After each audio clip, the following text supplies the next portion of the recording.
Hello teachers, my name is Andrew Mercer and I'm an online high school music teacher in Newfoundland and Labrador. I've been teaching music online in a classroom situation, entirely online, since the early 2000s, and I've been doing various other online things back into the mid-90s. So we've had an opportunity to explore a lot of different technologies and techniques in online learning to see what works and what doesn't. There's no one-size-fits-all, of course, but there are some things that are tried and true. So what I want to talk about today is the idea of, should you have your students' cameras on during like a Google Meet session or like a Zoom session? Should you be able to see all your students' faces? Some people are saying no, some people are saying yes. Here's my thoughts. I think the answer would be yes, you should have them on. And here's the reason why. We need to have a certain amount of accountability from the student side. If you have your students' cameras off, then you have no idea if they have left the room. That'd be the worst case scenario. So we need to have the students' cameras on so you can, at the very least, see if they're still there and they're safe. You need to also be able to see if they're engaged. So part of that ongoing evaluation of what you're doing, if is it working or not, you're going to be able to see that better, of course, by having the students' cameras on. So my advice to you is, keep those cameras on.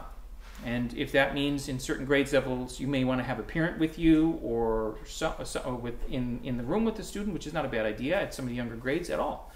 But have the students' cameras on, have it in a place where the student feels comfortable. If they're not happy about their background, about what you see behind them in their house, have them put a sheet up or have them sit in front of a wall or something like that so that you can't see what's behind them, because some of them may be conscious of that. And the question of bandwidth, that's come up a bit too. You're going to find some situations where having a student's camera on may impact their bandwidth somewhat. I don't think it's going to be too much of an issue. You may find that some cases it is, and in some cases it is not. But you're going to play it by ear. But if I had to predict, 99% of the time you're not going to have a problem with having all the students' cameras on with respect to bandwidth. So there you go. So to recap, I'm suggesting that you try at all possible to have all your students' cameras on during your online classes so that you can see their faces, so you can see that they're safe, and you can see that they're engaged. And that's going to be very, very important to successful lessons. And how you do that and how you implement that is going to be unique for every teacher, every student, every grade level. So, you're going to have to play with that a little bit. But I would try to make the assumption that you're going to have cameras on through the whole time.